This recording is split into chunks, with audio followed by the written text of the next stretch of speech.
உங்களை உலக இரட்சகராகிய இயேசுவின் நாமத்தில் வாழ்த்துகிறோம். கர்த்தர் நல்லவர். நம்ம வேத வார்த்தைக்குள்ளே கடந்து போகலாம். நம்முடைய வாழ்க்கையில் மாற்றம் வருவதற்கு நம்முடைய வாழ்க்கையில் கண்டிப்பாக ஒரு பெரிய மாற்றங்கள் நம்முடைய வாழ்க்கையில் வரணும். அதுக்கு நாம் என்ன செய்யணும் அப்படின்னு பார்த்தீங்கன்னு சொன்னால், முதலாவது ஒரு சில சம்பவத்தை சொல்லிட்டு வேத வசனத்துக்குள்ளே போகிறேன். நாங்கள் ஒரு 3 பேர் திருச்சிக்கு ஊழியத்துக்கு போக வேண்டியதாக இருந்தது. அப்படி போகும்போது பல இடத்துல அங்கே வண்டி நிற்குது. அவங்க 2 பேரும் வந்தவங்க என்ன பண்ணாங்க, காரில் ஏறி உட்காந்தாச்சு. உட்காந்த உடனே நாங்கள் திருச்சிக்கு போயிட்டுருக்குறோம். அப்போ அவங்க பார்க்குறாங்க, இவர் பாருங்கள் காரை எப்படி உள்ளே சுத்தமாக வச்சுருக்கிறாங்க. காரை நல்லா எப்போவுமே காரை என்ன செய்வோம், நல்லா சுத்தமாக தொடச்சி உள்ளெல்லாம் நீட்டாக இருக்குது, மண்ணெல்லாம் இருக்காது. சில பேர் காரை பார்த்தீங்கன்னா எப்போ பாரு குப்பையாக வச்சுருப்பாங்க நிறைய பேர் காரில். நான் எப்போது அந்த காரை கொஞ்சம் அந்த உள்ளெல்லாம் மண்ணெல்லாம் எடுத்து தட்டி விட்டுருவோம். கார் எப்போவும் சுத்தமாக இருக்கும். உள்ளெல்லாம் வெளியே அழுக்கு இருந்தால் கூட உள்ளே அழுக்கே இருக்காது. ஏன்னா உள்ளே ஏசியெல்லாம் போடும்போது அந்த டஸ்ட்டெல்லாம் உள்ளே வந்ததுன்னா டஸ்ட்டு அதெல்லாம் நல்லதில்லை. அதனால் மேக்ஸிமம் கூடுமான அளவுக்கு சுத்தமாக வச்சுருப்போம். அவங்க என்ன செய்தாங்க, அவங்க உள்ளே உக்காந்தவங்க கொஞ்சம் தூரம் போனோன்னா அவங்க மனசுக்குள்ளே, இவர் பாரு காரை எவ்வளோ சுத்தமாக வச்சுருக்கிறாரு, நம்ம காரை எப்படி வச்சுருக்கிறோமே அப்படி சொல்லி கொஞ்சம் தூரம் போன உடனே ஒரு இடத்துல சாப்பாட்டுக்காக இறங்கின உடனே அவங்க அந்த காரை பார்த்தாங்க. அவங்க கால் வச்சுருந்த இடம்லாம் மண்ணாக இருந்துச்சு. உடனே பிரதர் ரொம்ப சாரி பிரதர்னு சொல்லிட்டு அந்த கார்லேருந்து அந்த மேட்டெல்லாம் எடுத்து வெளியே தட்டினாங்க. ஐயோ நீங்கள் எதுக்கு தட்டுறீங்க, நீங்கள் விட்டுருங்க, ஒன்றும் பிரச்சனை இல்லை அப்படின்னு. ஏன்னா வந்தவங்களில் பார்த்தீங்கன்னா ஒரு பாஸ்டர், அவர் ஒரு நல்ல தேவ மனுஷன். இந்த அம்மா இவங்க யாருன்னு சொன்னால், இவங்க நல்ல வரம் பெற்றவங்க, நல்ல தீர்க்க தரிசனம் வர முடியவங்க, அதிக நேரம் ஜபத்தில் இருக்கிறவங்க, ஒரு நல்ல மரியாதைக்குரியவங்க. அவங்க என்ன பண்ணுறாங்க, இந்த அம்மா கார்லேருந்து இறங்கின உடனே அந்த மேட்டை எடுத்து, ஐயோ அந்த காரில் மண்ணாக இருக்குன்னு எடுத்து கீழே தட்டினாங்க. நான் சொன்னேன் வேண்டாங்க ஒன்றும் பிரச்சனை இல்லைங்கன்னு சொன்னோம். ஐயோ இல்லை நீ எவ்வளோ சுத்தமாக வச்சுருந்த அப்படின்னு சொல்லிட்டு அவங்க சொன்னாங்க. அப்போ நான் ஒரு காரியத்தை யோசித்தேன், 2 காரியத்தை யோசித்தேன். இந்த அம்மா எவ்வளோ தாழ்மையாக இருக்கிறாங்கன்னு ஒன்று. 2வது ஒரு காரியத்தை யோசித்தேன், நாம் சுத்தமாக வச்சிருந்ததுனால தான் இந்த இடம் சுத்தமாக இருக்கணும்னு ஆட்டோமேட்டிக்காக அவங்களுக்கு அந்த உணர்வு வந்தது. இதில் எனக்கு ஒரு காரியம் நல்லா என்ன புரிஞ்சதுன்னு சொன்னால், நம்மை பரிசுத்தப்படுத்தி கொண்டால் நம்மை சுற்றி உள்ளவர்கள் பரிசுத்தமாவாங்க. நாம கர்த்தர் ஆண்டவர்னு சொல்லி கர்த்தருடைய வார்த்தைகளோடு நாம் வாழ்ந்தால் நம்ம கிட்ட பேசுகிறவர்கள் உலக காரியங்களை நம்ம கிட்ட பேச மாட்டாங்க. நாம பரிசுத்தமாக ஜீவித்தா நம்ம கிட்ட யாரும் அசுத்தமான காரியங்களை கலந்து கொள்ள மாட்டாங்க. அதனால் வேதம் சொல்லுகிறபடி அப்போ நான் ஒரு காரியத்தை யோசித்தேன். முதலாவது நாம் ஆதாயப்படுத்தினாதான் அடுத்தவங்களை ஆதாயப்படுத்த முடியும். நாம ஜபத்தில் வளர்ந்தாதான் அடுத்தவங்களை ஜபத்தில் வளர்க்க முடியும். நாம பரிசுத்தமானாதான் ஆண்டவர் நமக்கு அற்புதங்களை செய்ய முடியும். நம்முடைய இருதயம் பரிசுத்தமானாதான் அவருடைய வார்த்தையை நாம கேட்க முடியும். நம்ம சுற்றி மாற்றம் வரணும், நம்ம கூட இருக்கிறவங்க மாறணும்னு சொன்னால், நம்ம கூட இருக்கிறவங்க மாறணும், முதல்ல மாற்றங்கள் நமக்குள்ளே வரணும். பைபிளில் சொல்லும் பொழுது எசேக்கியேலுடைய புத்தகம் 38வது அதிகாரத்தை திருப்பி கொள்வோமா? எசேக்கியேல் 38 7ஆம் வசனத்தை பாருங்க. எசேக்கியேல் 38:7, நீ ஆயத்தப்படு, உன்னுடனே கூடின உன் எல்லா கூட்டத்தாரையும் ஆதாயப்படுத்து, நீ அவர்களுக்கு காவலனாயிரு. இது ஒவ்வொரு தேவ பிள்ளைகளுக்கும் முதல்ல நாம் ஆதாயமானாதான் அடுத்தவங்களை ஆதாயப்படுத்த முடியும். நாம் ஆதாயமானாதான், வேதம் கூட அதான் சொல்லுது, இன்றைக்கு உங்களை பரிசுத்தப்படுத்திக் கொள்ளுங்கள், நாளைக்கு கர்த்தர் உங்கள் நடுவில் அற்புதங்களை செய்வார். மாற்றும் முதல்ல நமக்குள்ள வரட்டும். நம்முடைய வாய் மாறணும், வாழ்க்கை மாறும், நம்முடைய குணங்கள் மாறணும், நம்மை சுற்றி நிறைய நன்மைகள் நடக்கும். நாம் விசுவாசத்தில் வளரணும், அப்போ தான் நமக்கு அற்புதங்கள் நடக்கும்.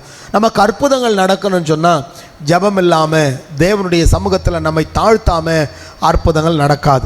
வேதத்தில் கூட என்ன கூட நிறைய வசனங்களை சொல்லும் பொழுது யோசுவாவுடைய புத்தகம் 3வது அதிகாரத்தை நாம் திருப்பி கொள்ளலாம். யோசுவா எடுத்தவங்க படிக்க பார்க்கலாம். யோசுவா 3வது அதிகாரம் 5ஆம் வசனத்தை படிங்க. யோசுவா ஜனங்களை நோக்கி, உங்களை பரிசுத்தம் பண்ணிக் கொள்ளுங்கள், நாளைக்கு கர்த்தர் உங்கள் நடுவில் அற்புதங்களை செய்வார் என்றார். அப்போ நாம முதலாவது நம்முடைய வீடுகளில், நம்முடைய குடும்பத்தில், நம்முடைய பிள்ளைகள் மத்தியில் ஒரு பெரிய மாற்றம் வரணும். நம்முடைய வேலை ஸ்தலங்களில் நம்ம கையிடுகிற எல்லாவற்றிலும் மாற்றம் வரணும்னா முதலாவது நம்மை பரிசுத்தப்படுத்திக் கொள்வோம். ஒருவேளை உலகத்தில் நினைக்கலாம், அவன் அப்படி இருக்கிறான், இவன் இப்படி இருக்கிறான்.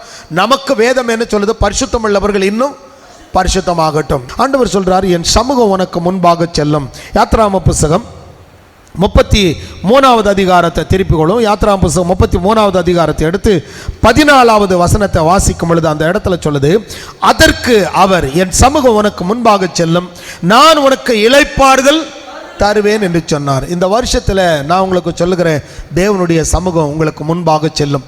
உடைய வேலைகளை குறித்து, குடும்பத்தை குறித்து நம்ம நிறைய முயற்சி பண்ணுறோம். நம்முடைய வாழ்க்கையில் விசுவாச வார்த்தைகள், தேவன் நமக்கு அற்புதம் செய்யணும். நம்ம எல்லாரும் அற்புதத்தை எதிர்பார்க்குறோம், நல்லது. ஆனால் அற்புதங்கள் நடப்பதற்கு, ஏன்னா அற்புதங்கள் நடக்கணும், ஆண்டவருடைய பிள்ளைகளுக்கு அற்புதங்கள் நடக்கணும்.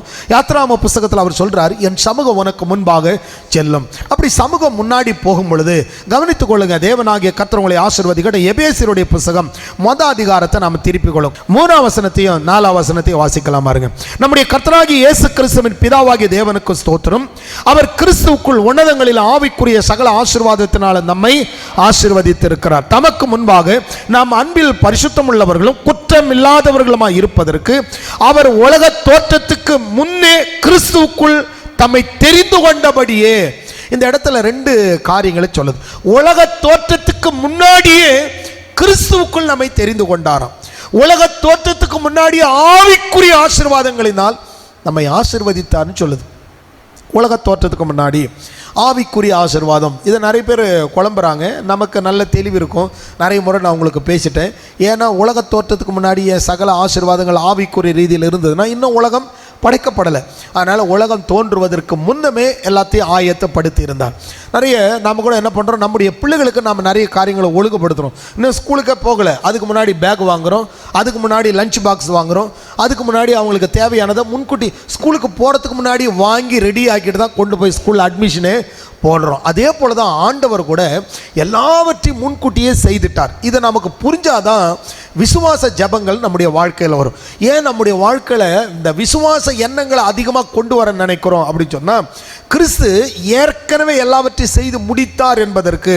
இந்த உலகத்தில் பாருங்கள், அவருடைய படைப்புக்கள் ஆதி ஆகமத்திலே முடிஞ்சு போச்சு. இப்போ அவர் புதுசாக எதையும் படைக்கலை, எல்லாவற்றையும் படைத்து முடித்து தான் அவர் என்ன செய்தார், 7 நாளுக்குள்ள இந்த உலகத்தில் எல்லாவற்றையும் படைச்சிட்டார். எல்லாவற்றையும் படைச்சு அதனுடைய சந்ததி விளங்குவதற்கு ஒவ்வொன்றுக்குள்ள விதையை வச்சிட்டார். அது என்ன செய்யும், அது ஜெனரேஷனாக அது அப்படியே பழுகி பெருகிட்டே இருக்குமே ஒழிய ஒரு நாளும் குறைவு என்பதே கிடையாது. நல்லா கவனிச்சு பாருங்க. இப்போ கடலில் இருக்கிற மீன்களை தினமும் ஜனங்க போய் அள்ளுறாங்க. கடலில் போய் மீன்களை அள்ளி நாடு முழுக்கும் எல்லா இடத்துலையும் சாப்பிட்றாங்க. யோசிச்சு பாருங்க, கடல் என்னைக்காவது மீன் இல்லாமல் போயிருக்கா? ஒரு சிலர் சொல்லுவாங்க, இந்த மாதம் இந்த கடற்கரையில் மீன் பிடிக்கக்கூடாது, ஏன்னு சொன்னால் இந்த மாதம் கடலில் மீன் வரணுங்கிறதுக்காக இந்த மாதம் தடைன்னு சொல்லி கடலோர பகுதிகளில் ஒரு சில மாதம் தடை பண்ணுறாங்க. அந்த மாதம் நான் எல்லா இடத்துலையுமா தடை போட்டிருக்காங்க? இந்த பக்கம் தடை போட்டிருக்காங்க, அந்த பக்கம் பிடிச்சிக்கிட்டு தான் இருக்காங்க. ஒருவேளை அந்த பக்கம் தடை போட்டால் இந்த பக்கம் பிடிச்சிக்கிட்டு தான் இருக்காங்க. என்னைக்காவது ஏதாவது வற்றி போயிருக்கா? யோசித்து பார்த்தா ஒரு நாளும் ஒரு குறைவும் இல்லாதபடி இருக்குது. நம்ம நினைக்கிறோம் நம்முடைய நாடுகளில் தவளைகள் கம்மியாக இருக்குது. ஒரு நாள் ஜப்பானில் பார்த்தீங்கன்னா வெறும் தவளையாக திங்கிறானுங்க. ஜப்பானில் பார்த்தீங்கன்னா ஒரு ஃபார்மில் காட்டுறாங்க, கோடிக்கணக்காக தவளை இருக்குது. யோசித்தேன், இவ்வளவு தவளை இவனுங்க எங்கேருந்து பிடிச்சிட்டு வந்தானுங்கன்னு சொல்லிட்டு. இது மட்டும் இல்லாமல் வேற ஒரு இடத்துக்கு கொண்டு போகிறானுங்க, அப்படியே மில்லியன் கணக்கில் தேள். நாமெல்லாம் எங்கேயோ ஒரு தேலை தான் பார்க்குறோம்.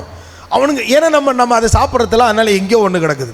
அவனுங்க அதைத்தான் ஆகாரமாக வச்சிருக்கிறானுங்க. மில்லியன் கணக்கில் தேல் இருக்கு. மக்கள் ஆகாரத்துக்கு ஆண்டவர் நோவா காலத்துக்கு முன்னாடி எல்லாரும் யார் தான்? Pure vegetarian. நோவா காலத்துக்கு முன்னாடி எல்லாரும் பியூர் வெஜிடேரியன். நோவா காலத்துக்கு பிறகு தான் மிருகங்கள் உங்களுக்கு ஆகாரமாக இருக்க கடவுதுன்னு சொல்லிட்டார். அதனால் என்ன வேணால் யார் வேணால் சாப்பிட்டுட்டு போட்டோம், நமக்கு அது பிரச்சனை கிடையாது. நமக்கு ஒரு சிலதெல்லாம் அருவெறுப்பாக இருக்குது, ஒரு சிலர் அதை விரும்பி சாப்பிட்டுக்கிட்டு இருக்காங்க, ஒன்றும் பண்ண முடியாது. ஆனால் கொஞ்சம் கவனித்து பாருங்கள், ஆண்டவருடைய படைப்புகள் இப்போ அவர் படைக்கலை, ஏற்கனவே எல்லாம் படைத்து முடிச்சிட்டார். கவனித்து பாருங்கள், ஆண்டவர் படைத்ததை சாப்பிட்றவனுக்கு ஒரு பிரச்சனை கிடையாது. நமக்கு உண்டான ஆசீர்வாதங்கள் ஏற்கனவே ஆயத்தப்படுத்தி வைத்திருக்கிறார். சுகம், ஞானம், அறிவு, பொருளாதாரத்தை சம்பாதிக்கக்கூடிய திறன், வரங்களை சம்பாதிக்கக்கூடிய தேவ ஈவு, இந்த வரங்கள், கிருபைகள், இன்னும் நம்ம வாழ்வதற்கான தேவையான அத்தியாவசியமான பொருட்கள், பொருளாதாரம், நம்ம இருப்பதற்கு வீடு, நம் வாழ்வதற்கு தேவையான எல்லா உணவு, உடைகள் எல்லாம் ஏற்கனவே கர்த்தர் நமக்கு ஆயத்தப்படுத்தி வைத்திருக்கிறார். இதை நாம் எடுத்துக்கொள்ளணும். இதை எடுத்துக்கொள்வதற்கு என்னெல்லாம் செய்யணும்? இப்போ நாம் ஜெபிக்கிறோமே, ஆண்டவரே எங்களுக்கு உதவி செய்யும், எங்களுக்கு சுகத்தை தாரும், எங்கள் மேல் கிருபையாயிரும்னு ஜெபிக்கிறோமே, இதெல்லாம் தப்பானா? இதெல்லாம் தப்பு இல்லை. ஆனால் அதே நேரத்தில் நமக்கு இதெல்லாம் வைக்கப்பட்டிருக்கிற உணர்வோடு நாம ஜெபித்தா நமக்கு அற்புதம் நடக்கும்னு சொல்ல வர சில வசனங்களை கொஞ்சம் நாம கவனிக்கலாம் பாருங்க. இப்போ நீங்க திருப்பி கொள்ளலாம், எபிரேயருடைய புத்தகத்தை திருப்பி கொள்ளுங்க. எபிரேயர் 4:1 வந்துடும் பாருங்க. எபிரேயர் 4வது அதிகாரம் 1 கொஞ்சம் நல்லா கவனிச்சுட்டு வாங்க. ஆனபடினாலே அவருடைய இளைப்பாறுதலில் பிரவேசிப்பதற்கு ஏதுவான வாக்குத்தத்தம் நமக்கு உண்டாயிருக்க அவர்களில் ஒருவனும் அதை அடையாமல் பின்வாங்கி போனவனாக காணப்படாதபடிக்கு பயந்திருக்க கடவும். அவருடைய இளைப்பாறுதலில் பிரவேசிப்பதற்கு எங்க மோசே கிட்ட சொன்னார், என் சமூகம் உனக்கு முன்பாக செல்ல நான் உனக்கு என்ன செய்வேன், இளைப்பாறுதல் தருவேன்னு சொன்னார். மோசே இடத்துல சொல்லும்போது நீங்க எல்லாரும் புறப்பட்டு போங்க, உங்களுக்கு முன்பாக என் சமூகம் கடந்து செல்லும். இந்த இடத்துல இருக்கிற உங்களுக்கு எனக்கு ஆண்டவருடைய வேதம் சொல்லுகிறது, நம்முடைய வேலைகளுக்கு நம்முடைய செய்கிற நாம கடந்து போகும் பொழுது, படிக்கிற பிள்ளைங்க நீங்க ஸ்கூலுக்கு கடந்து போங்க, காலேஜுக்கு போங்க, அப்படி போகும் பொழுது கர்த்தர் உங்களுக்கு முன்னே போவார். வேலைக்கு போறவங்க, தொழில் செய்யறவங்க உங்களுக்கு முன்னாடி கர்த்தர் போவார். அப்படி கர்த்தர் போகும் பொழுது இளைப்பாறுதல் நமக்கு உண்டாகும். வேதனை இல்லாத ஒரு வாழ்க்கை நமக்கு இருக்கிறது. அதுதான் இங்க பைபிள்ல அதனுடைய தொடர்ச்சியை தான் பழைய ஏற்பாட்டில் கொடுக்கப்பட்ட அந்த உடன்படிக்கையினுடைய ஆசீர்வாதத்தை தான் கிறிஸ்துவுக்குள் இருக்கிறவர்களுக்கு இது இன்னும் தொடர்கிறதாகவே இருக்கிறது. அதனால தான் சொல்றாரு, ஆனபடினாலே அவருடைய இளைப்பாறுதலில் அவருடைய சமூகம் முன் செல்கிறது, அவர் நமக்கு இளைப்பாறுதல் தருகிறார். அந்த இளைப்பாறுதல் அதனால இயேசு கிறிஸ்து பூமியில் வரும்போது சொன்னார், வருத்தப்பட்டு பாரம் சுமக்கிறவர்களே நீங்கள் எல்லாரும் என்னிடத்தில் வாருங்க, நான் உங்களுக்கு இளைப்பாறுதல் வேதனை இல்லாத ஆரோக்கியமுள்ள ஒரு வாழ்க்கையை கொடுப்பேன். வருத்தத்தோடு வேதனையோடு நோயோடு பைபிளை பாருங்க, இயேசு கிறிஸ்து வியாதியோடு இருந்தவர்களை சந்தித்து அவர்களுக்கு சுகத்தை கொடுத்தார். பிறவை குருடனுக்கு சுகத்தை கொடுக்கிறார். 38 வருஷம் வியாதியஸ்த அவன் கேட்கல, ஆனா ஆண்டவரே அவனிடத்துல போய் கேட்கிறார், நீ சொசமாக விரும்புகிறாயா? தேவன் சுகப்படுத்துகிறவர். எனக்கு அதான் சொல்றேன், ஆண்டவர் நமக்கு அற்புதங்களை செய்கிறவர். வேதம் சொல்லுகிறது அந்த இளைப்பாறுதல நாம போகணும். இப்ப படிக்கலாம் பாருங்க. ஆனபடினாலே அவருடைய இளைப்பாறுதல் பிரவேசிப்பதற்கு ஏதுவான வாக்குத்தத்தம் நமக்கு உண்டாயிருக்கு. உங்களில் ஒருவனும் அதை அடையாமல் பின்வாங்கி போனவனாக காணப்படாதபடிக்கு பயந்திருக்க கடவுள். ஏனெனில் சுவிசேஷம் அவர்களுக்கு அறிவிக்கப்பட்டது போல நமக்கும் அறிவிக்கப்பட்டது. கேட்டவர்கள் விசுவாசம் இல்லாமல் கேட்டபடியால் கேட்ட வசனம் அவர்களுக்கு பிரயோஜனப்படவில்லை. விசுவாசித்தவர்களாகிய நாமோ அந்த இளைப்பாறுதலில் பிரவேசிக்கிறோம். அவருடைய கிரியைகள் உலக தோற்றம் முதல் முடிந்திருந்தும் இவர்கள் என்னுடைய இளைப்பாறுதலில் பிரவேசிப்பதில்லை என்று என்னுடைய கோபத்தில் ஆணையிட்டேன். அதாவது வேதம் சொல்லுது, உலக தோற்றத்துக்கு முன்னமே ஆசீர்வாதங்களை ஆயத்தப்படுத்திட்டு அந்த இளைப்பாறுதலுக்குள்ளே இவங்க போகாம போனதுக்கு காரணம் இருதயத்தில் விசுவாசம் இல்லாமல் போனதுதான் காரணம். நீங்க முதல்ல விசுவாசித்து சுகத்தின் மேல கட்டளை கொடுத்தா, தேவைகளின் மேல கட்டளை கொடுத்தா. இப்ப 6ஆம் வசனம் பாருங்க. ஆகையால் சிலர் அதில் பிரவேசிப்பது இன்னும் வரப்போகிற காரியமா இருக்கிறபடினாலும், சிலர் அதில் பிரவேசிப்பது இன்னும் வரப்போகிற அப்படி சொன்னா இதுவரையில வந்திருக்கிற இனி வரப்போகிற உங்கள் சந்ததிக்கெல்லாம் உலகம் இன்னும் கூட அவருடைய வருகை தாமதிக்குமானால் ரட்சிக்கப்படுகிற எல்லாரும் அந்த இளைப்பாறுதல்ல பிரவேசிக்கலாம். மோசேவுடைய நாட்கள் இருந்தவர்களுக்கு மட்டுமல்ல, இன்று வரையில் அது அப்படியே தொடர்ந்துகிட்டே தான் வருது. இன்னும் நிறைய வசனங்களை காட்டுறேன், இப்ப இதுல இருந்து படிச்சுட்டு வரலாம் பாருங்க. ஆகையால் சிலர் அதில் பிரவேசிப்பது இன்னும் வரப்போகிற காரியமா இருக்கிறபடினாலும், சுவிசேஷத்தை முதலாவது கேட்டவர்கள் கீழ்ப்படியாமையினாலே அதில் பிரவேசியாமற் போனபடினாலும். இந்த வசனம் உங்களுக்கு புரியுதா பாருங்களேன், நல்லா திருப்பி நல்லா படிங்க. அந்த வசனம் ரொம்ப முக்கியமான வசனம். திருப்பி 6ஆம் வசனம் பாருங்க. ஆகையால் சிலர் அதில் பிரவேசிப்பது இன்னும் வரப்போகிற காரியமா இருக்கிறபடினாலும், சுவிசேஷத்தை முதலாவது கேட்டவர்கள் கீழ்ப்படியாமையினாலே அதில் பிரவேசியாமற் போனபடியினால். முதல்ல கேட்டவங்க சுவிசேஷத்தை சொல்றார். சிலருக்கு சுவிசேஷம் புரியாதுங்க. ஏன்னா சுவிசேஷம் என்ன சொல்லப்படுது, யாத்ராகம் 3:8 சொல்றார், எமோரியரும் எபூசியரும் பெர்சியரும் கிர்காசியரும் அங்கே இருக்கிற எல்லாரையும் துரத்திட்டு, கானானியரும் ஏத்தியரும் எமோரியரும் எபூசியரும் அவங்க இருக்கிற இடத்த துரத்திட்டு அந்த பாலும் தேனும் ஓடுற தேசத்தை நான் உங்களுக்கு கொடுப்பேன்னு சொன்னார். ஆனால் இவங்க என்ன நினைச்சாங்க, அந்த தேசத்தை நாம் எப்படி சுதந்திரிக்கணும். ஏன்னா இவங்களுக்கு அந்த மனப்பான்மை ஆண்டவருடைய அற்புதங்களை புரிய முடியல. ஏன்னா ஆண்டவர் அவங்களுக்கு சில அற்புதங்களை நடப்பிக்கிறார். செங்கடல் பிளக்குது, வானத்திலிருந்து மன்னா வருது, மேக ஸ்தம்பம் வருது, அக்னி ஸ்தம்பம் வருது. ஆனாலும் அவர்களுடைய இருதயத்தில் பாருங்க அந்த விசுவாசம் வரவே இல்லை. இன்னைக்கு நம்மள கூட அநேகர் அப்படிதான் இருக்கிறாங்க. சின்ன சின்ன அற்புதங்கள் நடந்திருக்கு, ஆனால் பெரிய அற்புதத்துக்கு அவிசுவாசத்தோடு இருக்கிறோம். விசுவாசிங்க, உங்களுக்கு ஒரு நல்ல வாழ்க்கை வைக்கப்பட்டிருக்கு. ஆனால் அதில் பாருங்க விசுவாசத்தை கேட்டவங்க கீழ்ப்படியில, துர்ச்செய்தி பேசுகிற ஜனங்க அவங்களுக்குள்ள இருந்தாங்க. 7ஆம் வசனம் சொல்லுது பாரு, இன்று அவருடைய சத்தத்தை கேட்பீர்களே ஆகில் உங்கள் இருதயங்களை கடினப்படுத்தாதீர்கள் என்று வெகு காலத்துக்கு பின்பு தாவீதின் சங்கீதத்தில் சொல்லி இருக்கிறபடி இன்று என்று சொல்வதனால பின்னும் ஒரு நாளை குறித்திருக்கிறார். வேதம் சொல்லுது பாருங்க, மோசே சொன்னதை தாவீது சொல்றார், தாவீது சொன்னதை இயேசு கிறிஸ்து சொல்றார், இயேசு கிறிஸ்து சொன்னதை அப்போஸ்தலர்கள் சொன்னாங்க, அப்போஸ்தலர்கள் சொன்னது இன்று வரையிலும் வேத வசனம் நமக்கு போதிக்கிறது. ஊழியக்காரர்கள் சொல்லுகிறார்கள், நமக்கு எல்லாருக்கும் இளைப்பாறுதல் உண்டு, நமக்கெல்லாம் ஆரோக்கியம் உண்டு, நமக்கெல்லாம் பொருளாதார ஆசீர்வாதம் உண்டு, கர்த்தரின் ஆசீர்வாதமே ஐஸ்வரியத்தை தரும், அதுல வேதனை இல்லாத ஆசீர்வாதம் கிறிஸ்தவர்களுக்கு உண்டு அப்படின்னு பைபிள் சொல்லுது.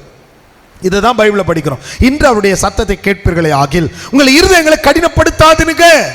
தேவன் அற்புதம் அன்னைக்கு செய்தார், இன்னைக்கு செய்தார், இன்னும் செய்வார். தேவ கிருபை என்றும் உள்ளது. அதனால படிச்சு பாருங்க. அப்புறம் 8ஆம் வசனம் பாருங்க. யோசுவா அவர்களை இளைப்பாறுதலுக்குட்படுத்தி இருந்தால், யோசுவா அவர்களை இளைப்பாறுதலுக்குட்படுத்தி இருந்தால் பின்பு அவர் வேறொரு நாளை குறித்து சொல்லி இருக்க மாட்டாரு. ஆகையால் தேவனுடைய ஜனங்களுக்கு இளைப்பாறுகிற காலம் இனி வருகிறதா இருக்கிறதுன்னு தமிழ்ல இருக்கு. இங்கிலீஷ்ல போய் படிச்சு பார்த்தீங்கன்னா இனி வருகிற காலம் இன்னும் இருக்குன்னு எழுதப்பட்டு இருக்கிறது. இன்னும் அந்த காலங்கள், இளைப்பாறுகிற காலங்கள், கர்த்தருடைய நாமத்தில் ஆசீர்வாதத்தை சுதந்திரிக்கிற காலங்கள் இன்னும் இருக்கிறது. இன்னும் கிருபை பெறலாம், இன்னும் வரங்களை பெறலாம், இன்னும் ஆசீர்வதிக்கப்படலாம். இன்றைக்கும் கூட இயேசு கிறிஸ்து அவர் எல்லாவற்றையும் ஏற்கனவே செய்து வைத்ததுனால இன்றைக்கு கூட நீங்க கேட்டா பெற்றுக்கொள்ளலாம். கேட்கிற அவர்களும் பெற்றுக்கொள்ளுகிறார்கள். இன்றைக்கும் அவருடைய வல்லமைகள் குறையவில்லை. 10ஆம் வசனம் பாருங்க. ஏனெனில் அவருடைய இளைப்பாறுதலில் பிரவேசித்தவன் தேவன் தம்முடைய கிரிகளை முடித்து ஓய்ந்தது போல தானும் தன் கிரிகளை முடித்து ஓய்ந்திருப்பான், புலம்பிட்டே இருக்க மாட்டான். வேதம் சொல்லுது, இன்று ஏன்னா அவர் உலக தோற்றத்துக்கு முன்னாடியே தாயின் கருவில உருவாகும் முன்னமே பெயர் சொல்லி அழைத்தவர். அதனால திரும்ப திரும்ப சொல்றோம், நீங்க ஆண்டவருடைய பிள்ளைங்க, உங்களுக்கு ஆசீர்வாதம் வைக்கப்பட்டிருக்கிறது. அதை எப்படி எடுத்துக்கொள்வது? அதற்கு தான் இன்னைக்கு நிறைய வசனங்களை கவனிக்க போறோம். ஆண்டவர் சொன்னார், வாக்குத்தத்தம் என்ன? தேசத்தை உங்களுக்கு கொடுத்தேன், கொடுப்பேன் அல்ல கொடுத்தேன். ஆண்டவர் சொல்றார், பாலும் தேனும் ஓடுகிற நலமும் விசாலமான தேசத்தை நான் உங்களுக்கு கொடுக்கும்படி நான் இறங்கினேன், நான் உங்களுக்கு நல்ல தேசத்தை கொடுத்தேன்னு சொல்றார். ஆனா இங்க கவனிச்சு பார்த்தீங்கன்னு சொன்னா, கொடுத்தேன்னு சொன்ன தேசத்தை போய் சுத்தி பார்க்க போறாங்க. இங்க கவனிச்சு பாருங்க, நம்முடைய ஆவிக்குரிய வாழ்க்கையை கொஞ்சம் நிதானிச்சு பார்த்தோம்னு சொன்னா, ஆண்டவர் சொல்றாரு, உங்களுக்கு பாலும் தேனும் ஓடுகிற நலமும் விசாலமான தேசத்தை கொடுத்துட்டேன் அப்படின்னு சொல்றாரு. அப்போ என்ன செய்கிறாங்க? இந்த இஸ்ரவேல் ஜனங்கள்ல கோத்திரத்துக்கு ஒருத்தனை வேவு பார்க்கறதுக்கு அனுப்பி வைக்கிறாங்க. அப்படி அனுப்பி வைக்கும் போது 12 பேர் போகிறாங்க. 12 பேர் போனதில் யோசுவா காலேப்புக்கு மட்டும் உலக தோற்றத்துக்கு முன்னாடி தேவன் ஆயத்தப்படுத்தி வைத்திருக்கிறார் என்ற வெளிப்பாடு அவங்களுக்குள்ள வந்துருச்சு. நல்லா கவனிங்க, இது உங்களுக்கு புரியுதா பாருங்க. இவங்க 2 பேருக்கு ஒரு வெளிப்பாடு வந்தது. என்ன? ஆண்டவர் நமக்கு ஏற்கனவே ஆயத்தப்படுத்தி விட்டார், அந்த வெளிப்பாடு அவங்களுக்கு இருக்கு. ஆனா மீதி 10 பேர் போறான். இந்த 10 பேர் போய் பார்க்கறான், ஆமா தேசம் நல்லதுதான், ஆனாலும் இந்த மனுஷிக என்ன வருது, ஆனாலும் இங்க இருக்கிறவர்கள் நல்லா குண்டு குண்டா தடி தடியா இருக்கக்கூடிய ராட்சதர் போல இருக்கிறாங்க. ஆண்டவர் தேசத்தை பார்க்க சொன்னார், அந்த தேசத்தில் இருக்கிற மனுஷர்களை பார்க்க சொல்லல. ஏன்னு சொன்னா வாக்குத்தத்தம் என்ன? அவர்களை ஆண்டவர் துரத்துவார், நாம துரத்துவோன்னு சொல்லல. ஏன்னா அதான் பைபிள் சொல்லுது, நீங்கள் என்னிடத்தில் வாருங்கள் நான் உங்களை ஆசீர்வதிப்பேன்னு சொன்னார். ஆசீர்வதிக்கிறவர் ஆண்டவர், நோயை துரத்துகிறவர் ஆண்டவர், பேயை துரத்துகிறவர் ஆண்டவர். தேவையானது விசுவாசம். ஆனா இங்க சொல்லப்படுகிறது, இவர்களுக்கு அழைக்கப்பட்டது, இந்த தேசத்தை நான் உங்களுக்கு கொடுத்துட்டேன், தேசத்தை போய் பாருனார். தேசத்தை வந்து பார்க்கறாங்க, அங்கு விளைகிற கனிகளை பார்க்கறாங்க, அந்த தேசத்தினுடைய வெள்ளாண்மை, அந்த தேசத்தினுடைய செழுமை, அந்த தேசத்தில் இருக்கிற எல்லா நன்மைகளை பார்க்கறாங்க. ஆமா இது நல்ல தேசம்தான், கர்த்தர் நம்ம மேல் பிரியமா இருக்கிறதுனால நல்ல தேசத்தை நமக்கு கொடுத்திருக்கிறான்னு சொன்னாங்க. ஆனா இந்த விசுவாசியாத மாம்சிகமான மக்கள் இந்த 10 பேர் என்ன சொல்றாங்கன்னு சொன்னா, அங்க ராட்சதர்களை கண்டோம், ஏனாக்கியர்களை கண்டோம், அவங்க பார்வைக்கு நாமெல்லாம் வெட்டுக்கிளி போல இருக்கிறோம், அவங்க எல்லாம் எழுந்து நின்னாங்கன்னா அவங்களுக்கு முன்னாடி நம்மால ஒன்றும் செய்ய முடியாது. ஏன்னா இவங்களுக்கு ஒரு காரியம் புரியல, செங்கடலையை பிளந்தவர் அவர், வனாந்தரத்தில் வழிநடத்தினவர் அவர், தாயின் கருவிலே ஆரோக்கியமா பிறக்க செய்தவர் அவர், காதை கொடுத்தவர். எதற்கு? நல்ல வார்த்தைகளை கேட்கதான். இந்த வார்த்தை உள்ள போய் இருதயத்திலிருந்து வெளியே வந்த வாழ்க்கையை மாறிடும். நாம செய்ய வேண்டியது விசுவாசித்தால் நமக்கு. இந்த இடத்துல இருக்கிறவங்களுக்கு சொல்றேன், உங்களுக்கு தேவன் ஒரு சொந்த வீட்டை ஆயத்தப்படுத்தி வச்சிருக்கிறார். உங்க பிள்ளைகளுக்கு ஒரு நல்ல வாழ்க்கையை ஆயத்தப்படுத்தி வச்சிருக்கிறார். உங்கள் சரீரத்துக்கு அவர் ஏற்கனவே உங்கள் நோய்களை சிலுவையில சுமந்து தீர்த்தார். விசுவாசித்தால் அந்த நன்மை உங்கள் மேல் வந்து பலிக்கும். இதை பெற்றுக்கொள்வதற்கு தான் வேதம் சொல்லுகிறது. இன்னும் கூட சில வசனங்களை கவனிக்கலாம். இந்த எபிரேயருக்கு நாம திருப்பி வரணும், இது முடியல. இந்த வசனத்துக்கு நாம திருப்பி வரணும். வர்றதுக்கு முன்னாடி இப்போ ஒரு வசனத்துக்கு வாங்க. ஏசாயா 53வது அதிகாரத்தை திருப்பி கொள்ளுங்க. 4ஆம் வசனம் படிக்கலாமா? மெய்யாகவே, மெய்யாகவே, எல்லாரும் சொல்லுங்க மெய்யாகவே. இது சத்தியம், அதனால சொல்றேன் மெய்யாகவே. ஒருவேளை யாராவது பிரஷர்ல இருந்தா, சுகர்ல இருந்தா, பலவீனத்தில் இருந்தா, ஏதாவது ஒரு அற்புதம் நடக்கல அந்த ஏக்கத்தில் இருந்தா, நான் உங்களுக்கு சொல்றேன், உங்களுக்குள்ள கர்த்தர் இருக்கிறார், உங்களை வேர்பிரித்து இருக்கிறார், உங்களை ரட்சித்தவர் அவர், உங்களை வேர்பிரித்தவர் அவர், உங்களை ஆசீர்வதிக்கிறவர் அவர், உங்களோடு கூட இருக்கிறவர் அவர், உங்களை உயர்த்துகிறவர் அவர், உங்களை மேன்மைப்படுத்துகிறவர் அவர், உன்னை விட்டு விலகாதவர் அவர், உன்னை கைவிடாதவர் அவர். அவர் தான் சொன்னார், என் சமூகம் உனக்கு முன்பாக செல்லும். வாசிக்கலாம், எடுத்தவங்க நல்ல சத்தம் எல்லாருமே சேர்ந்து படிங்களா அந்த வசனத்தை. மெய்யாகவே அவர் நம்முடைய பாடுகளை ஏற்றுக்கொண்டு நம்முடைய துக்கங்களை சுமந்தார், நாமோ அவர் தேவனால் அடிபட்டு வாதிக்கப்பட்டு சிறுமைப்பட்டவர் என்று எண்ணினோம். நம்முடைய மீறுதல்கள் நிமித்தம் அவர் காயப்பட்டு, நம்முடைய அக்கிரமங்கள் நிமித்தம் அவர் நொறுக்கப்பட்டார். நமக்கு சமாதானத்தை உண்டு பண்ணும் ஆக்கினை அவர் மேல் வந்தது, அவருடைய தழும்புகளால் குணம் ஆகிறோம். பழைய உடன்படிக்கை குணம் ஆகிறோம், அவருடைய தழும்புகளால் குணம் ஆகிறோம். ஆனா புது உடன்படிக்கை வரும் பொழுது இதே உபதேசத்தை ஏசாயா எழுதின பகுதியே மத்தேயு புத்தகத்தில் மத்தேயு எழுதுறார். மத்தேயும் 8வது அதிகாரத்தை திருப்பி கொள்ளுங்க. மத்தேயு 8வது அதிகாரத்தை எடுத்தவங்க வாசிக்க பார்க்கலாம். 17ஆம் வசனம், மத்தேயு 8:17 படிங்க. அவர்தாமே நம்முடைய பலவீனங்களை ஏற்றுக்கொண்டு, நம்முடைய பலவீனங்களை ஏற்றுக்கொண்டு, நம்மால எதெல்லாம் முடியலையோ, நம்மால எதெல்லாம் நமக்கு நல்ல ஒரு வார்த்தை நல்லா புரியட்டும், நம்முடைய பலவீனங்களை ஏற்றுக்கொண்டு நம்முடைய நோய்கள், நம்முடைய பாடுகளை அவர் சுமந்தார் என்று ஏசாயா தீர்க்கதரிசினால் உரைக்கப்பட்டது நிறைவேறும்படி இப்படி நடந்தது. எப்படி நடந்தது? இயேசு கிறிஸ்து தேவகுமாரன் மனுஷனார் பூமிக்கு வந்தார், அவர் நம்முடைய பாவங்களை சுமந்தார், நமக்காக சிலுவையில் அடிக்கப்பட்டார், நமக்காக ரத்தம் சிந்தினார். அவர் அடிபட்டதும் அந்த தழும்புகளால் ரத்தம் வடிந்ததும் உங்களை என்னை குணமாக்கும்படி உலக தோற்றத்துக்கு முன்னாடியே கிறிஸ்துவுக்குள் முன் குறித்தபடியால் கிறிஸ்துவுக்குள் ஆசீர்வதிக்கப்படும்படி நம்மை அழைத்திருக்கிறார். அல்லேலூயா. அதனாலதான் சொல்றேன், நாம கிறிஸ்துவுக்குள் இருக்கிறோம், கிறிஸ்துவுக்குள் இருக்கிறோம். அதனால தான் பைபிள் சொல்லுது குணமாகுறோம் அப்படின்னு சொல்லிட்டு, அவருடைய தழும்புகளால் குணமாகுறோம் ஏசாயா எழுதுறாரு. இயேசு கிறிஸ்துவோடு இருந்த பேதுரு என்ன எழுதுறாரு? 1 பேதுருடைய புத்தகம் 2வது அதிகாரம் 24ஆம் வசனத்தை பாருங்க. 1 பேதுரு 2:24 படிங்க. இங்க பாருங்க, 1 பேதுரு 2:24 படிங்க சார். நாம் பாவங்களுக்கு செத்து நீதிக்கு பிழைக்கும்படி அவர்தாமே தமது சரீரத்திலே, அவருடைய சரீரத்திலே நம்முடைய பாவங்களை சிலுவையின் மேல் சுமந்தார், அவருடைய தழும்புகளால் குணமானீர்கள். அதாவது நாம் ஆல்ரெடி குணமாயிட்டோம். அந்த விஷயம் நான் சுகம் ஆயிட்டேன்ற நம்பிக்கை இருந்தா இப்ப கிரியை செய்கிற பலவீனத்தான வெளியே போயிடும். இந்த பிரஷர் வெளியே போயிடும், தைராய்டு வெளியே போயிடும், சுகர் வெளியே போயிடும். நான் சுகத்துக்குள்ள கர்த்தருக்குள் இருக்கிறேன், அந்த கர்த்தருக்குள் இருக்கிறேன் உணர்வு என் நோய் அவர் சுமந்தார். நீங்க விசுவாசிச்சு சில நேரங்களில் பாருங்க, விசுவாசிக்க கஷ்டமா இருக்கு. ஏன்னா அன்னைக்கு அந்த நேரத்தில் பாடுகள் இருக்கலாம், பலவீனங்கள் இருக்கலாம். அதனால தான் ஆண்டவர் சொல்லும் பொழுது நாம நினைக்கிறோம் பாருங்க, எல்லாத்துக்கும் ஜெபம் பண்ணா போதும் அப்படின்னு நினைக்கிறோம். ஜெபம் பண்ணணும், கண்டிப்பா ஜெபிக்கணும், ஜெபத்தை நான் குறை சொல்லலை. ஆனா ஆண்டவர் அநேகத்திற்கு அநேக சாவியை வச்சிருக்கிறார். நீங்க நல்லா கவனிச்சு பார்த்தீங்கன்னா ஒவ்வொன்றுக்கு ஒவ்வொரு திறவுகோல் இருக்கிறது. சுகம் அடைவதற்கு ஒரு திறவுகோல், பொருளாதாரத்தில் ஆசீர்வதிக்கப்படுவதற்கு ஒரு திறவுகோல், வரங்களை பெற்றுக்கொள்வதற்கு ஒரு திறவுகோல். வேதம் அதை தெளிவா சொல்லுது. வெறும் ஜப நல்லது, வெறும் ஜபத்தால எல்லாம் நடந்துருன்னு நினைச்சிடாதீங்க. ஆனா ஜபத்தோடு கூடிய செய்கை இருக்கிறது. ஜபத்தோடு நீங்க அதை புரிஞ்சுக்கணும் சொன்னா வேதத்தை திருப்பலாம். மத்திய 16வது அதிகாரத்தை திருப்பிக் கொள்ளுங்க. 19வது வசனத்தை வாசிங்க. பரலோக ராஜ்யத்தின், எல்லாரும் திருப்புங்க, எல்லாரும் பைபிள் எடுத்து படி. பரலோக ராஜ்யத்தின் திறவுகோல்களை, ஒரு சாவி கிடையாது, அநேக சாவிகள்.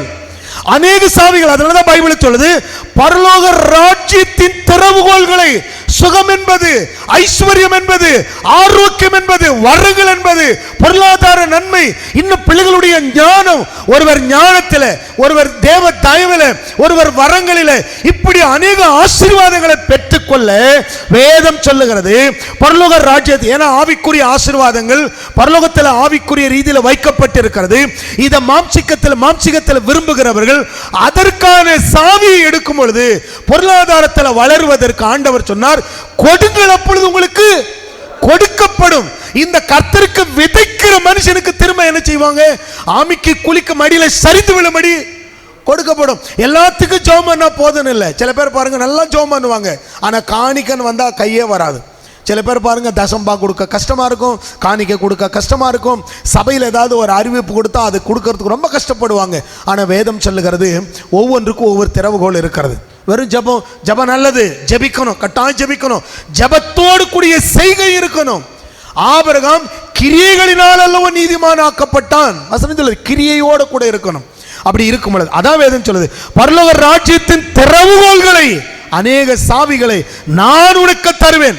அப்படி அந்த சாவிகளை எடுத்து, அநேக சாவிகளை எடுத்து, அதன் பிறகுதான் சொல்றாரு, பூலோகத்தில் நீ கட்டுகிறது எதுவோ அது பரலோகத்திலும் கட்டப்பட்டிருக்கும், பூலோகத்தில் நீ கட்ட அவிழ்ப்பது எதுவோ அது பரலோகத்திலும் கட்ட அவிழ்க்கப்படும். அப்போ பூமியில ஒன்றை கட்டுவதற்கும் கட்ட அவிழ்ப்பதற்கும் கொடுக்கப்பட்டது சாவி.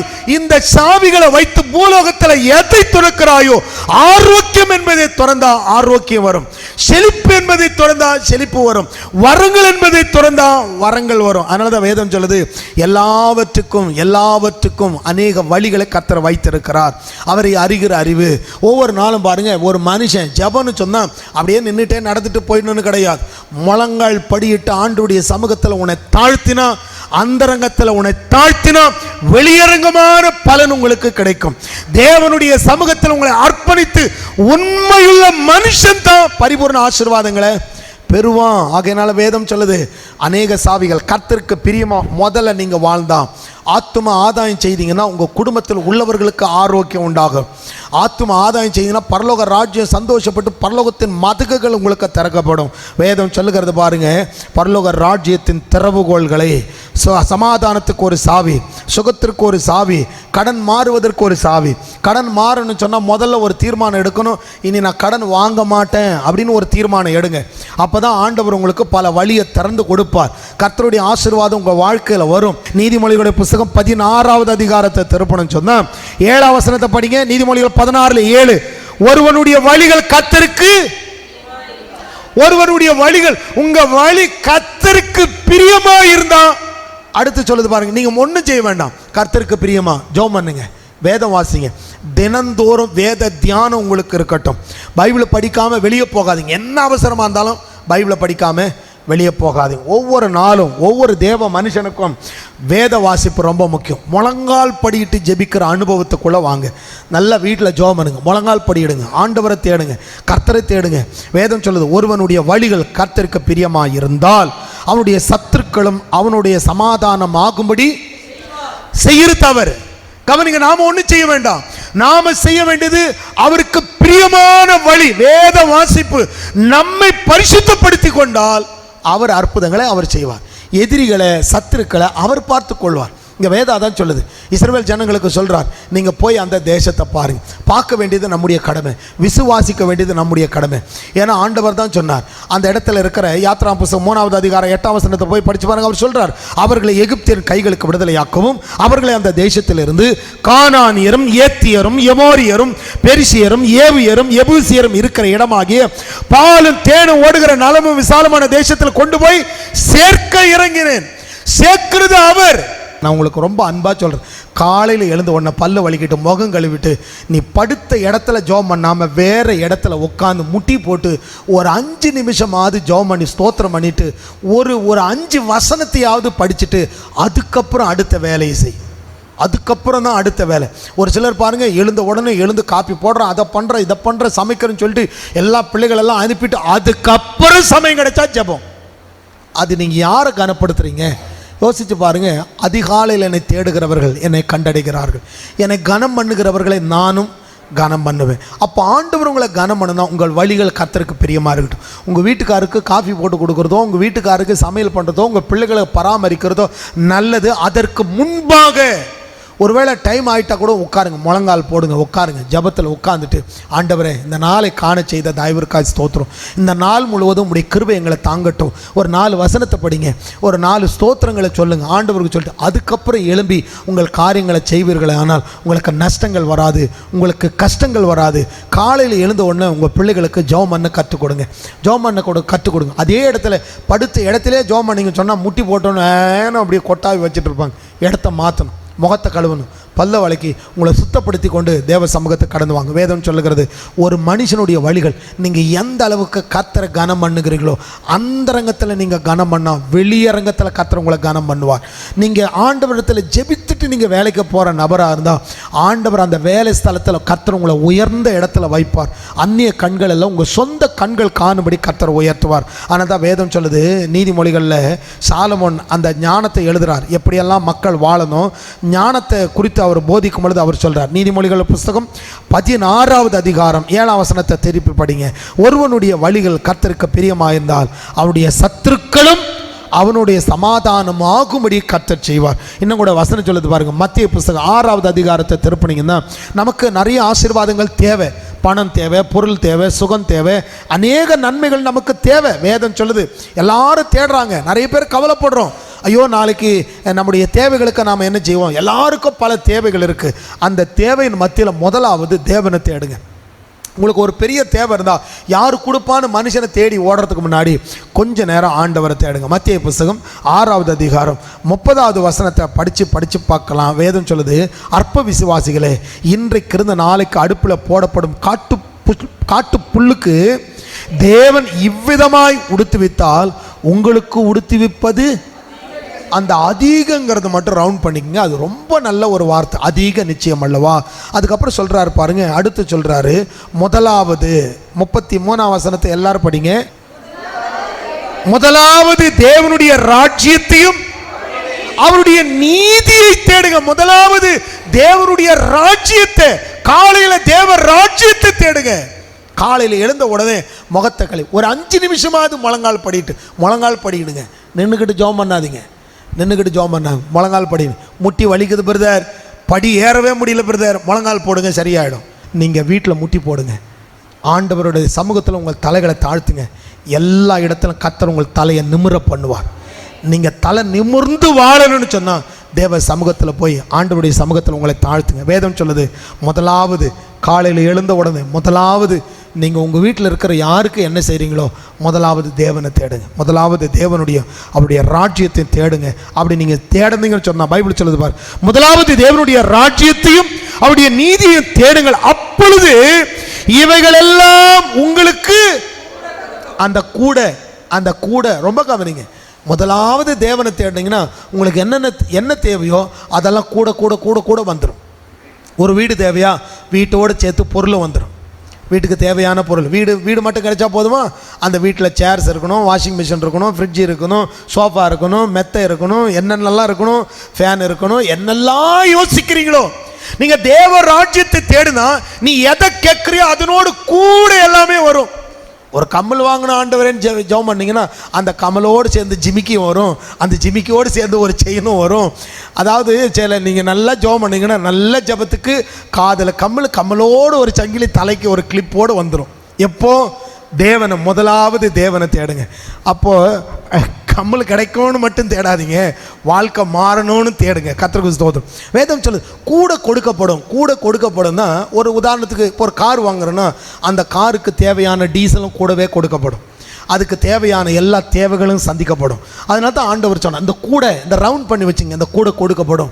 சுகன்னு கேட்டிங்கன்னா சுகத்தோடு கூட சுகமாக வாழ்வதற்கான ஆகாரங்கள் அனுதினமும் உங்களுக்கு கொடுக்கப்படும். உங்கள் பிள்ளைகளுக்கு ஞானத்தை கேட்டிங்கன்னா ஞானத்தோடு கூட படிக்க வைக்க தேவையான எல்லா வசதி வாய்ப்புகளும் கூட கொடுக்கப்படும். அதனால தான் வேதம் சொல்லுது, தேவனை தேடினா எல்லாமே கூட கிடைக்குமே ஒழிய எதுவும் தடைபட்டு போகாது. ஆகையினால எழுந்தவுடனே அதிகாலையில் ஒவ்வொரு காரியத்தை செய்வதற்கு முன்பு முதலாவது தேவனுடைய ராஜ்யத்தை தேடுங்க. சிலர் எதையோ தேடுறாங்க, யாருக்கு ஐஸ் வைக்கலாம், ஏன்னா அவங்களுக்கு தேவை, பணம் தேவை, பொருள் தேவை, உடை தேவை, உணவு தேவை, எல்லாருக்கும் தேவை. ஆனால் அவர்கள் தேடுகிற விதம் வேறு, நீங்களும் நானும் தேடுகிற விதம் வேறு. வேதம் சொல்லுது, உலகத்தின் மனிதர்கள் தேடுறாங்க, ஆனால் அவைகளை காட்டிலும் இவை உங்களுக்கு தேவைன்னு சொல்லி பரமபிதா அறிந்திருக்கிறார். வேதம் அப்படி சொல்லுது. உடைக்காக நீங்கள் கவலைப்படுகிறது என்ன, காட்டு புஷ்பங்கள் எப்படி வளர்கிறது என்று கவனித்து பாருங்கள். அவைகள் உழைக்கிறதும் இல்லை, நூற்கிறதும் இல்லை. அதுக்காக நீங்க வேலை வெட்டி செய்யாம இருக்க சொல்லல. கர்த்தரை தேடுங்க, விசுவாசத்தோடு கூடிய ஜபத்தோடு கூடிய செய்கை இருக்குமானால் அங்க ஆசீர்வாதம் வரும். சங்கீதக்காரங்க கூட சொல்றாரு பாருங்க, 37வது சங்கீதத்தை நாம திருப்பி கொள்வோம். 4ஆம் வசனத்தை பாருங்க. முதல்ல கர்த்தரிடத்தில், அதனால தான் சொல்றேன், சபைக்கு வந்தீங்களா சந்தோஷமா இருங்க. முதல்ல சபைக்கு வந்தோடனே எப்படி இருங்க, சந்தோஷமா இருங்க. எப்போவுமே உங்களுக்கு தெரியுமா, சிரித்த முகத்தோடு இருந்தால் அவங்க நேச்சுரலாகவே அழகாக இருப்பாங்க. எப்போ பாரு சோகமாக இருக்கிறவங்க சிரித்தா கூட அவங்க சிரித்தாங்கன்னா கூட ஐயோ நீ ரொம்ப சிரிக்காதமான்ற அளவுக்கு இருக்கும். கர்த்தருக்கு ஸ்தோத்திரம். அதனால் எப்போவுமே பாருங்கள் சிரித்த முகம். ஏன்னா நம்ம உலகம் எப்போவுமே அவிசுவாசமாகவே பேசும். சில பேரெல்லாம் பாருங்கள், கல்யாண வீட்டில் சிரிங்கன்னு சொன்னதுக்கு அதுக்கு உலகத்தில் என்னென்னவோ எடுத்துருப்பான். ஏன் கல்யாணம் ஆனதுக்கப்புறம் எல்லாரும் வீக்காவாக போயிட்டாங்க. யோசித்து பாருங்கள், கல்யாணத்துக்கு முன்னாடி குருராஜ் பிரதர் எப்படி இருந்தார், இப்போ எப்படி இருக்கார், குண்டாக இருக்கீங்க இல்லையா, எல்லாருடைய ஃபேண்ட்டெல்லாம் பெருசாக இருக்கு இல்லையா, இங்கே இருக்கிற சிஸ்டர்ஸ் எல்லாம் எப்படி இருக்கீங்க, கல்யாணத்துக்கு முன்னாடி நோஞ்சா மாதிரி இருந்தீங்க. உங்கள் பழைய ஃபோட்டோவை எடுத்து பாருங்கள். கல்யாணம் ஆனதுக்கப்புறம் உங்கள் வீட்டுக்காரர் உங்களை நல்லா வச்சுக்கலையா, நல்ல ட்ரெஸ்ஸு வாங்கி கொடுக்கலையா, உலகத்தா மாதிரி கடைசி யார் சொன்னதுங்க கல்யாணத்தில் கடைசி? வேதம் சொல்லுது, புத்தி உள்ள மனைவி கர்த்தர் அருள் ஈவு. ஒவ்வொரு மனுஷனுக்கும் நல்ல கணவன், நல்ல மனைவி, நல்ல பிள்ளைகள் கர்த்தர் கொடுத்த தயவு. அதனால் எங்குமே எப்பொழுதுமே கர்த்தருக்குள்ள சந்தோஷமாக இருங்க, சிரித்த முகத்தோடு இருங்க. எல்லாருக்கும் பிடிக்கும். கோபப்படலாம், இதையே வாழ்க்கையாக வச்சுக்க கூடாது. ஆனால் தான் வேதம் சொல்லுகிறது, இந்த கோபப்படுறவன்லாம் தன்னால் முடியாதுன்னு நினைக்கிறவன். அதனால் கவனிச்சு பாருங்க, வேதத்தில் கோபப்பட்டவர்கள் எல்லாம் தங்களுடைய கிரிகள் தங்களால் முடியாது என்பதையே பேசுனாங்க. ஏன் குறை பேசுறாங்க? அடுத்தவங்களை வளர்ச்சி பிடிக்காதவங்க குறை பேசுவாங்க.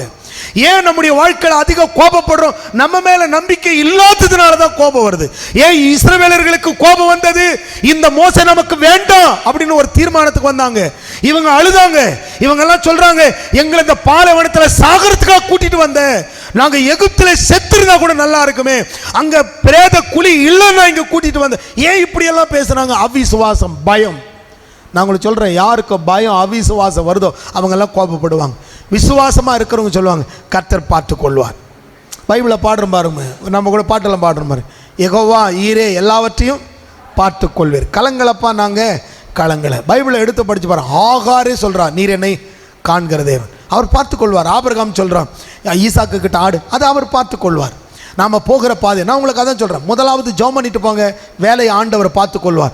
என் வேலை ஸ்தலத்தில் ஒருத்தன் எனக்கு எதிரியாக இருக்கிற ஆண்டவர் பார்த்துக்கொள். நீ நல்லா ஜெபம் பண்ணிட்டு போ, ஆண்டவர் அவன் உள்ளத்தில் பேசி அவனை உனக்கு சமாதானம் ஆகும்படி அவர் செய்வார். நீ அந்தரங்கத்தில் ஆண்டவரை தேடினா உனக்கு ப்ரமோஷன் தானே வரும், உடைய வாழ்க்கையில் உயர்வு தானே வரும். முழங்கால தேவ சமூகத்துக்கு முன்பாக நீங்க முடங்கினா, கர்த்தருடைய சமூகத்தில் உங்களை தாழ்த்தினா, எல்லா இடத்திலும் கர்த்தர் உங்களை தலை நிமிர பண்ணுவார்.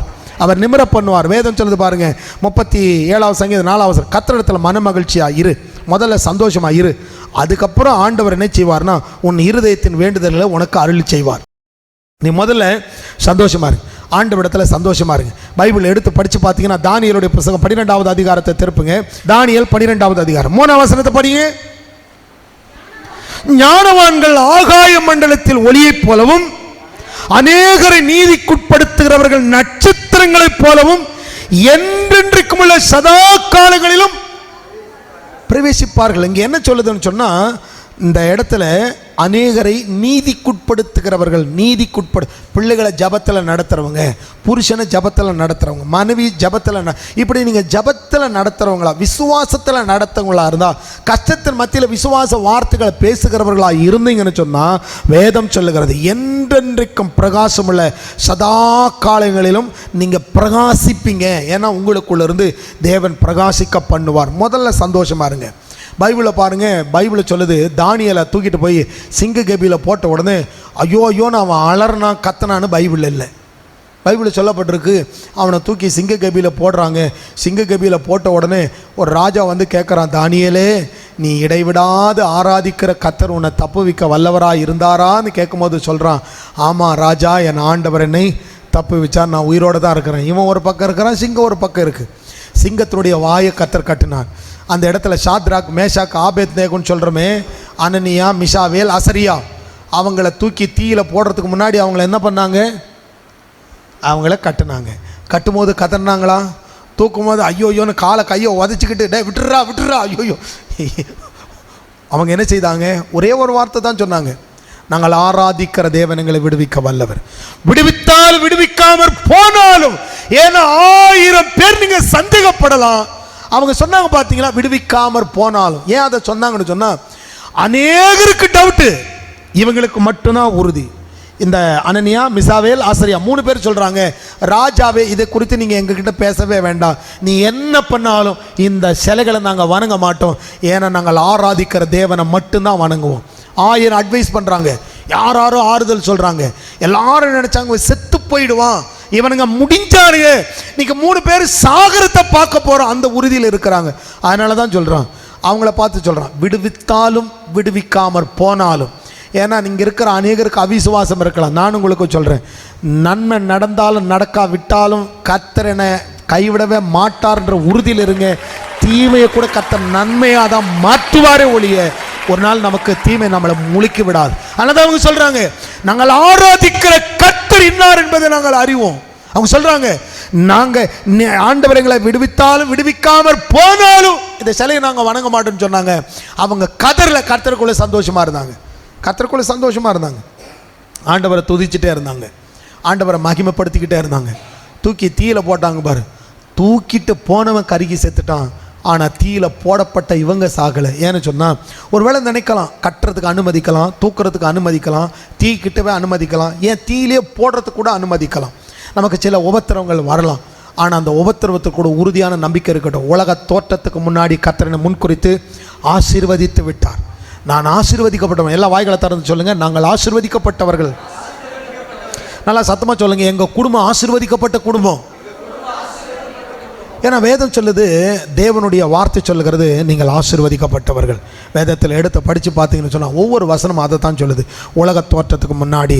இப்போ எபிரேயருடைய புஸ்தகத்துக்கு திருப்பி அந்த வாசித்த அதே இடத்துக்கு வாங்க. எபிரேயருடைய புஸ்தகம் 4வது அதிகாரத்தை திருப்பி கொள்ளும். இதை வாசித்து நிறுத்துறேன், இது திரும்ப தொடரும், இதிலிருந்து வாசிக்கலாம். மாதிரி எபிரேயர் 4வது அதிகாரம் 6வது 9வது வசனம் 10ஆம் வசனத்தையும் 11 12 வரல படிக்கிறாமல். ஆகையால் தேவனுடைய ஜனங்களுக்கு இளைப்பாறுகிற காலம் இனி வருகிறதா இருக்கிறதுன்னு தமிழ்ல இருக்கு, இங்கிலீஷ்ல இன்னும் இனி வருகிற காலம் இன்னும் இருக்குன்னு எழுதப்பட்டிருக்கு. இன்னும் கிருபையின் காலம் இருக்கிறது, ஏனெனில் அவருடைய இளைப்பாறுதலில் பிரவேசித்தவன் தேவன் தம்முடைய கிரிகளை முடித்து ஓய்ந்தது போல தானும் தன் கிரிகளை முடித்து ஓய்ந்திருப்பான். ஜெபம் பண்ணிட்டு ஓய்ந்திருப்பான், விசுவாசத்தில் காத்திருப்பான், கர்த்தருக்கு முன்னே போவார், என் வழிகளில் இருக்கிற தடைகளை மாற்றுவார் அப்படின்னு விசுவாசிப்பான். அடுத்து சொல்லுது பாருங்க, ஆகையால் அந்த திருஷ்டாந்தத்தின்படி ஒருவன் ஆகில கீழ்ப்படியாமையினாலே விழுந்து போகாதபடிக்கு நாம் இந்த இளைப்பாறுதலில் பிரவேசிக்கத்தக்க ஜாக்கிரதையாய் இருக்க கடவோம். பிரவேசிக்க ஜாக்கிரதையாய் இருக்க கடவும். வசனம் திரும்ப திரும்ப சொல்லுது, இளைப்பாறுதலில் பிரவேசிக்க ஜாக்கிரதையாய் இருக்க கடவும். இந்த இளைப்பாறுதல் அன்னைக்கு ஆண்டவர் உடன்படிக்கை பண்ணினார். நீங்கள் புறப்பட்டு போங்க, என் சமூகம் உங்களுக்கு முன்பாக செல்லும், நான் உங்களுக்கு இளைப்பாறுதல் தருவேன். அதே தான் இயேசு கிறிஸ்து வந்து சொன்னார், வருத்தப்பட்டு பார சுமக்கிறவர்கள் நீங்கள் எல்லாரும் என்னிடத்தில் வாருங்க, நான் உங்களுக்கு இளைப்பாறுதல் தருவேன். அதே தான் வேதமும் நமக்கு சொல்லுகிறது. எபிரேயர் ஆக்கியோன் எழுதுகிறார், நீங்கள் ஆண்டவரிடத்தில் வாங்க, ஆண்டவர் உங்களுக்கு இளைப்பாறுதலை தருவார். இளைப்பாறுதல் வேதம் சொல்லுகிறது பாருங்க, தேவனாகிய கர்த்தர். எபிரேயருக்கு எழுதப்பட்ட நிருபம் அதை தான் சொல்லுது, அந்த இளைப்பாறுதலில் பிரவேசிக்க ஜாக்கிரதையாக இருக்க கடவும். ஆசீர்வாதம் நமக்கு உண்டு, ஆசீர்வாதம் உண்டு. 12ஆம் வசனம் பாருங்க, தேவனுடைய வார்த்தையானது ஜீவனும் வல்லமை உள்ளதாயும் இருபுறத்திலும் கருக்குள்ளதாயும் ஆத்துமாவையும் ஆவியும் கணுக்களையும் ஊனையும் பிரிக்கத்தக்கதாக உருவ குத்துகிறதாயும் இருதயத்தின் நினைவுகளையும் யோசனைகளை வகையறுக்கிறதாயும் இருக்கிறது. அவருடைய பார்வைக்கு மறைவான சிருஷ்டி ஒன்றுமில்லை, சகலமும் அவருடைய கண்களுக்கு முன்பாக நிர்வாணமாய் வெளியரங்கமுமாய் இருக்கிறது. அவருக்கே நாம் கணக்கு ஒப்புவிக்க வேண்டும். அதனால் தேவனுக்கு பயப்படுகிற பயம் நம்முடைய வாழ்க்கையில் இருக்குமானா, காலையில் கர்த்தரை தேடுகிற சுபாவம், தினமும் தேவனுடைய சமூகத்தில் ஜெபிக்கிற சுபாவம், முட்டி போடணுங்க, முட்டி போட்டு ஜெபிங்க, முழங்காலில் இருந்து ஜெபம் பண்ணுங்க. உங்கள் முழங்கால்கள் அதற்கு சாட்சியாக இருக்கட்டும். தேவனாகிய கர்த்தர் உங்களை ஆசீர்வதிப்பார். நாம் எழுந்து நிற்கலாம், எழுந்து நின்று ஆண்டவர் நோக்கி ஜெபிக்கலாம். எப்பொழுதும் இடைவிடாமல் கர்த்தரை உறுதியாய் பற்றி கொண்டு இருப்போம். கர்த்தரிடத்தில் சந்தோஷமாக இருப்போம். ஆண்டவர் நமக்கு சமாதானத்தை கொடுக்கிறவர், நமக்கு சந்தோஷத்தை கொடுக்கிறவர். நம்முடைய வழிகளை எல்லாம் அவர் பாதுகாப்பார். உலக தோற்றத்துக்கு முன்னாடியே கர்த்தர் உங்களை முன்குறித்திருக்கிறார்.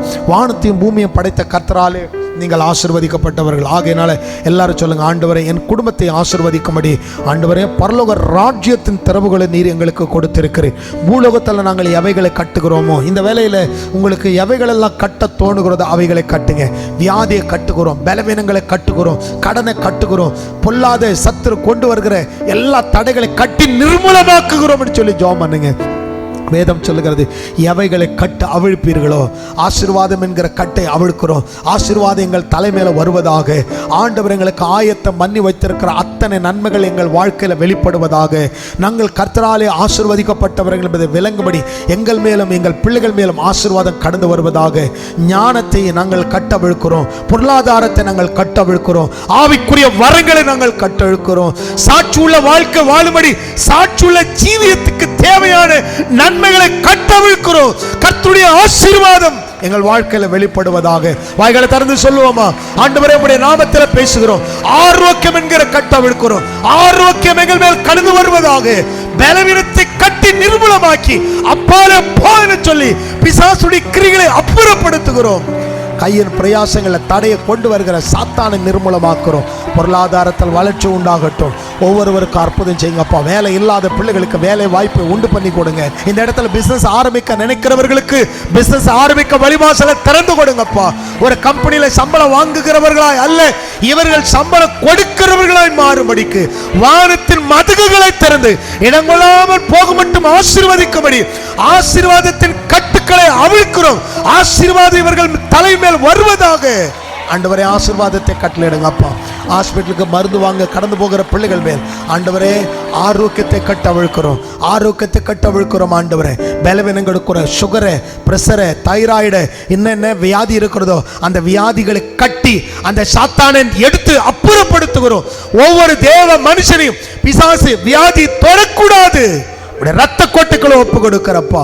ஒவ்வொருவரும் சிறகுகளின் கீழ் ஒப்பு கொடுக்கிறோம். ஆரோக்கியத்தை கொடுங்க, ஆசீர்வாதத்தை கொடுங்க. எல்லாரும் ஆண்டு விடுதலை கேளுங்க. ஆண்டவரே உலக தோற்றத்துக்கு முன்னாடியே என்னை முன்குறித்தவரே நீர் கொடுத்த வாக்குத்தத்தங்கள் என்மேல் வந்து பழிப்பதாக, என்மேல் வந்து பழிப்பதாக. நாங்கள் பழி ஆண்டவரை கர்த்தருடைய ஆசீர்வாதத்தினாலே ஆசீர்வதிக்கப்பட்டவர்களுடைய சாட்சியோடு விளங்க கிருபை தருவீராக.